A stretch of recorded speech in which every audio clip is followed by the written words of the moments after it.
wanted to create images that complemented that and helped enrich it. So it's a really interesting project. It's unlike anything I've ever done before. But I'm inheriting a lot of magic from people who came before me.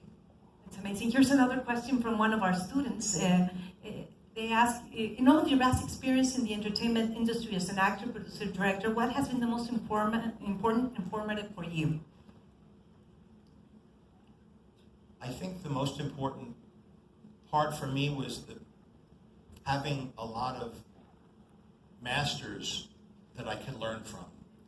Sometimes it's a director, sometimes it's, there are special people you meet. I just got to work with Hans Zimmer, who has, even though his background is music and film, I still learn so much from collaborating with him.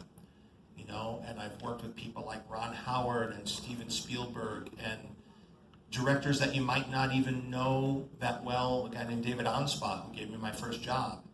And if you have great experts in the areas, there always is a lot of wisdom if you're just curious enough to ask the questions. And there are certain people who say things to you that last forever and change the way you approach the work.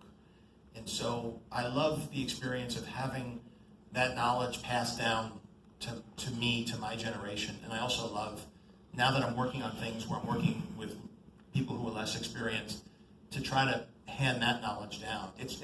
I learned a lot about it actually working with chefs and preparing for the movie Chef, where I'm doing the chef show now on Netflix. And the way it works in a kitchen is you work very hard for not a lot of pay, and you work under the chef, and the chef teaches you little by little how to develop your palate, how to learn the skills. And that's the relationship in a kitchen, and a film set isn't that different.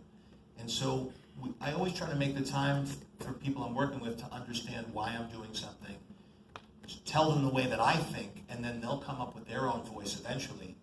But it's without that apprenticeship, the cycle ends. And so each generation is inspired by the generation that comes before them, and if you're lucky enough to have people to teach you, that's something very fortunate, and those are memories that I cherish very much. This is pretty much the perfect story also to show that. I remember that scene where Simba's asking his dad everything. Yes.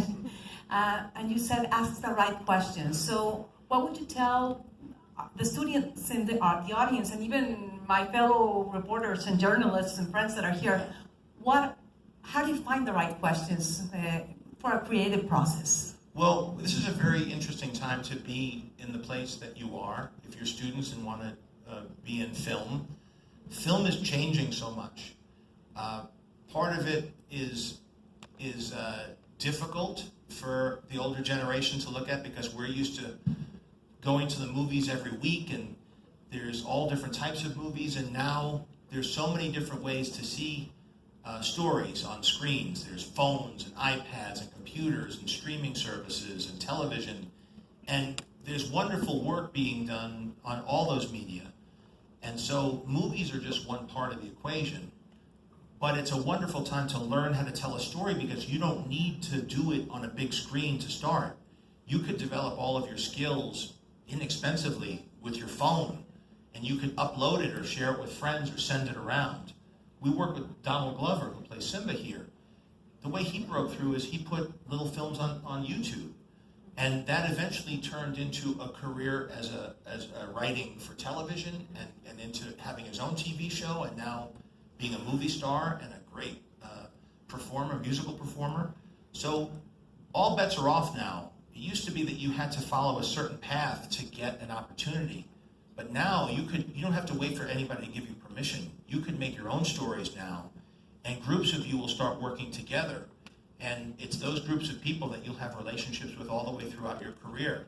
And the only way to get good at it, nobody's talented enough, very few people are talented enough to start off and know what they're doing and do a good job. There's much more to learn than you think when you're starting out. You think it's about luck and it's about talent, but it's also really about hard work. And if you could do it and get the failures out of the way when you're younger, by the time you get the opportunities to present things to a larger audience, you'll be ready.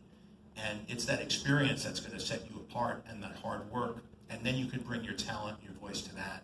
So my invitation to you is, don't wait for anybody to tell you that you can do this. Do it yourself. And if people don't like it, keep doing it until they do, because someday you'll be able to push through if you work hard enough at it. Amazing advice. So our time is almost up, but I do have one last question from our students. I'll try to answer shorter with long I answers. think that was an amazing answer. Thank you. And the question is, what was the biggest challenge, and it's a great question, I think, to give life and show humanized faces and emotions with the animals in Lion King? It comes from the students. Yeah, that's really a hard one, because of course everybody's like, well, if you just make the lion smile a little bit more, it'll be funnier. You know, and it's like, and we had to stick. I learned enough on Jungle Book, and also from a movie. I don't know, you might be too young. Does anybody remember a movie called Babe? Oh yeah. About a pig? So that movie is proof to me that you don't need animals to have expressions on their face like human beings to feel emotion. And also, if you watch documentaries like Planet Earth or Planet Earth 2, you know, the BBC documentaries, there's tremendous emotion. And I was lucky because I work with Hans Zimmer, who does the music for the BBC documentaries. I'm like, how do you get so much human emotion out of these animals that are just being filmed with long lenses in the wild? And a lot of it's the editing, a lot of it is the storytelling, a lot of it's the music. And so we use the tools that a documentarian would use. I don't know if you got to see it too much in this footage that you saw. I guess when they were patrolling and they were walking through, Simba and Mufasa were walking through past the spider web and past all the animals in the grass. But it's amazing how much that music and that imagery, if it's photographed in a realistic way, makes you feel. And we really tried to extend that through the whole film. So we could have done it a different way. Other movies have tried different approaches, but the rules that I created around this was, let's treat the animals like animals, and let's let the emotion come from their behavior as animals. So if they're being silly and they're a warthog, they're not making faces, they're jumping and skipping around like you saw. And I think now that we've seen the whole movie, as I've watched the whole thing, I think it works really well. But you're taking a chance, and you could be wrong. But that was the approach that we took, and I think it's working quite well. Well,